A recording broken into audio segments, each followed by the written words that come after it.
Se Deus é soberano, por que existe o mal? Essa é uma pergunta que desafia a todos os teólogos, porque na Escritura nós não temos uma definição clara disso, nós não vemos Deus de forma muito objetiva respondendo perguntas, organizando isso sistematicamente. Mas Deus se revela através da Escritura de forma eficiente e suficiente para tudo que diz respeito à nossa redenção e entendimento. E eu quero conversar com você alguns textos que trabalham esse assunto, esse tema, de forma que a gente possa amadurecer essa resposta. Mas a primeira coisa que eu quero lhe dizer é a seguinte, resposta rápida. Deus é absolutamente soberano sobre todas as coisas, inclusive sobre o mal, sem ser o autor dele. Então, sendo Deus santo, ele está separado disso.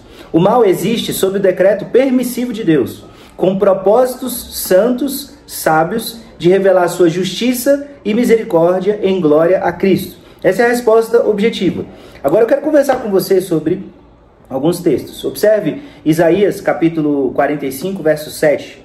Eu formo a luz e crio as trevas, promovo a paz e crio o mal. Eu, o Senhor, faço todas as coisas. Então, Deus deixa muito claro nessa fala, nessa narrativa bíblica, onde ele deixa, sem dúvidas alguma, o fato de que ele é soberano, de que tudo está sob o seu governo, controle, domínio e determinação. Em Efésios capítulo 1, o verso 11 diz o seguinte: nele, digo, no qual fomos também feitos herança, predestinados, segundo o propósito daquele que faz todas as coisas, conforme o conselho de sua própria vontade. Então, em Efésios 1:11, nós temos Deus dizendo, através do apóstolo Paulo, revelando a todos de que ele faz tudo quanto quer, segundo o conselho de sua própria vontade. Ele faz a todos nós segundo o seu próprio propósito e o seu desígnio. Em Romanos capítulo 9, verso 22, diz assim, 22 e 23.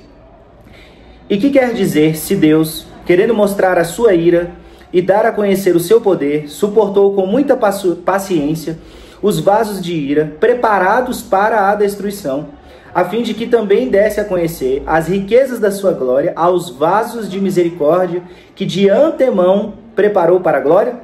Esse é um verso onde muito claramente o apóstolo Paulo declara de que há pessoas escolhidas para sofrer completa e esmagadora ira de Deus e há pessoas escolhidas para desfrutar da sua graça, misericórdia, revelando a glória da bondade de Cristo.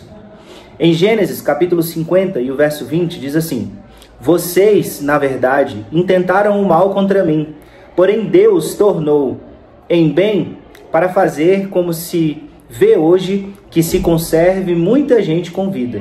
Então, esse é um recorte da história de José, quando ele reencontra os seus irmãos, e os seus irmãos estão com medo da retaliação, porque eles colocaram José numa cova, venderam ele e praticamente fizeram como se ele tivesse morrido, né? E aí José vive uma reviravolta que demorou décadas para acontecer. E agora José é o governador do Egito, ele é o segundo após o faraó, organizando tudo todo e a comida de todo mundo, no período de grande seca que Deus também providenciou. E José tem uma clareza muito especial da soberania de Deus quando ele diz: olha, o mal que vocês fizeram, Deus tornou em bem. E agora agora muita vida vai ser conservada, vai ser cuidada apesar de vocês. Então, são versos que nos colocam diante da soberania de Deus. Agora, tem algumas objeções a essa resposta, né? Tem algumas questões que nós precisamos considerar. Primeiro, se Deus decreta o mal, ele é o autor do pecado? E a resposta é não. Decretar é diferente de participar. Decretar é diferente de se envolver ou ter parte nisso. Então, todas as coisas estão debaixo do decreto, do comando de Deus, mas ele não necessariamente participa disso de forma diretiva. O mal, a gente consegue organizar que Deus permite o mal. O mal existe não pela vontade ativa ou diretiva, que a gente está chamando, mas por uma forma permissiva de Deus, ainda que seja ele que decrete com seus propósitos. Parece um paradoxo, mas a ideia é que a Escritura deixa muito clara, é que todos que cometem pecado ou todos que cometeram pecado, são absolutamente, completamente responsáveis pelo seu próprio pecado. De forma que ninguém pode dizer, pequei porque Deus mandou, pequei porque Deus decretou. Não, quem peca, peca porque quis, peca porque é mal, porque tem responsabilidade nisso, e a responsabilidade jamais é de Deus. A segunda resposta, a cruz é a maior prova... A segunda objeção, como pode haver propósito justo no sofrimento e na maldade?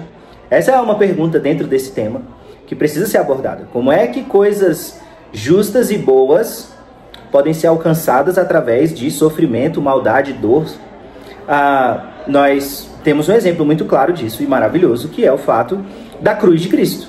A cruz de Cristo é um grandiosíssimo exemplo onde Deus prova o maior amor através de um grandiosíssimo mal e dor e maldade humana.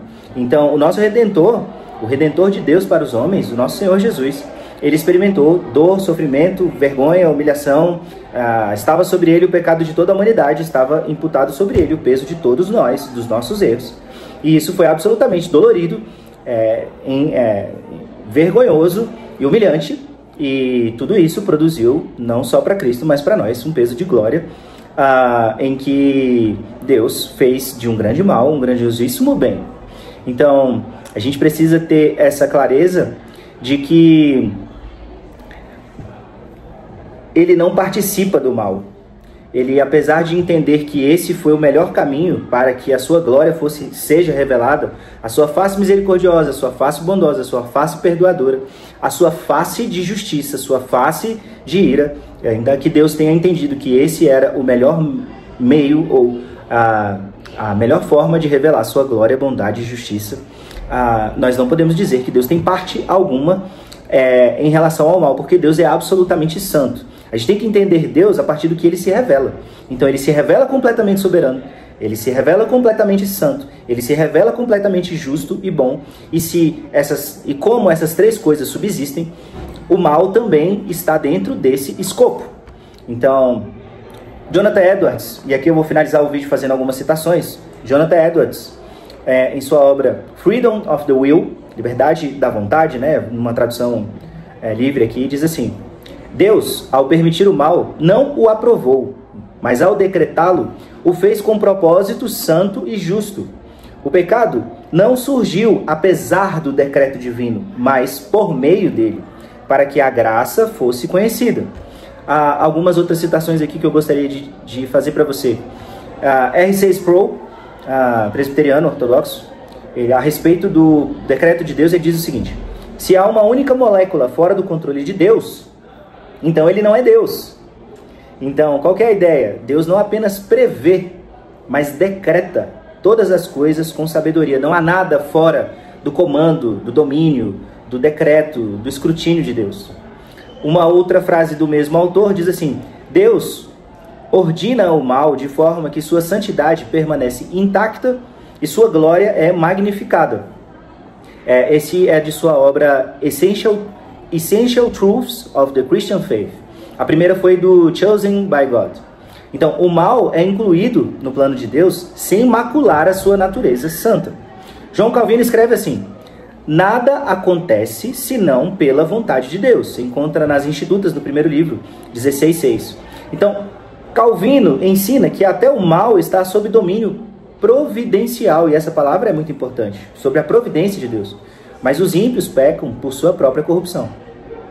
Para finalizar, os ímpios são instrumentos usados por Deus para executar seus justos juízos, ainda que seus propósitos sejam ímpios. Também nas Institutas, no capítulo 18, verso 1. Então, Deus usa todos os atos, bons e maus, de todos os seres responsáveis, sem aprová-los necessariamente ou reprová-los. Cada um que comete seu mal vai ser responsável por isso. Deus decretou todo esse mal com um propósito justo e bom, sem se contaminar, sem ser mal ou ímpio. E essa é um paradoxo que nós precisamos lidar, porque é assim que a Escritura revela quem Deus é, como Deus é, e qualquer outras coisas que saiam disso vão ou pintar um Deus que não é o que a Escritura revela, infinitamente menos poderoso, infinitamente menos sábio, infinitamente menos Deus, ou então nós vamos ter que ir contra a santidade de Deus, que é o fato de que ele não se corrompe, ele é absolutamente santo. O pastor Hernandes Dias Lopes, ele diz assim, sobre o sofrimento e a soberania: Deus tem um propósito para a dor. Às vezes, ele nos leva ao vale para ali mostrar sua graça. Então, ainda que Deus promova, decrete mal, dor, dificuldade para nós, o mal, a dor e a dificuldade para o crente, para o eleito, escola, ensino, porque Deus enxerga na eternidade. Enquanto a gente enxerga bem pouquinho, enquanto a gente precisa de óculos para enxergar um pouquinho aqui pertinho da gente, Deus enxerga destino eterno. Ele enxerga pequenos acontecimentos que para nós são grandes coisas hoje, com grandes resultados futuros e eternos. Sobre a cruz e o mal, o pastor Hernandes Dias Lopes também diz assim: o maior mal já cometido, a crucificação do Filho de Deus, trouxe o maior bem, nossa redenção. Então, a cruz, ela revela como Deus usa o mal para cumprir o seu plano eterno de salvação. Já havíamos falado sobre isso.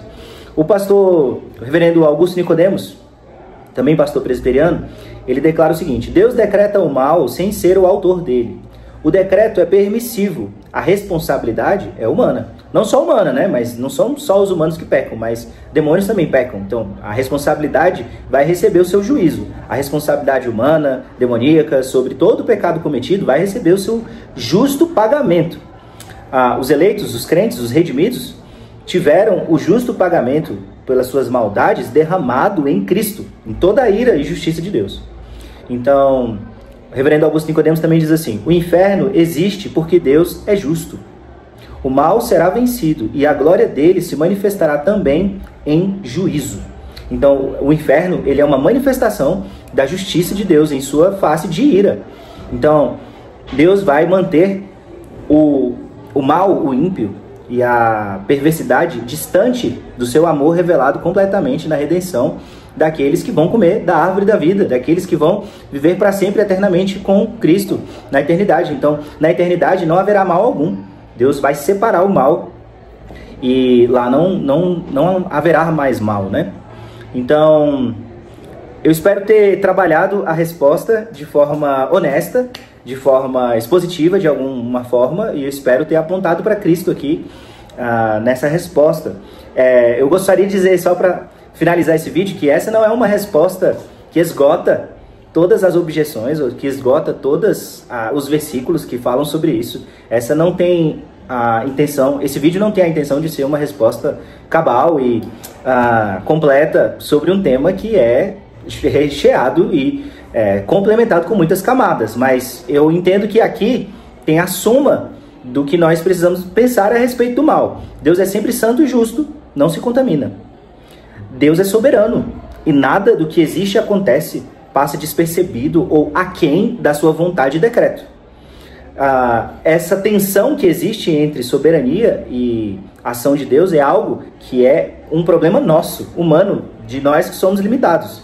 O Deus revelado na Escritura é completo, perfeitamente santo, perfeitamente justo, perfeitamente bom, perfeitamente capaz de julgar o mal. Então, Deus, ele não tem assimetrias, ele é completo, ele é simétrico, ele não tem furo. Agora, muitas coisas que a gente afirma aqui, na realidade que a gente vive, são um desafio filosófico, na realidade que a gente vive, são um desafio para a nossa intelectualidade, porque Deus está acima, mas dentro do que Deus se revela, isso é inteligivelmente possível pela fé.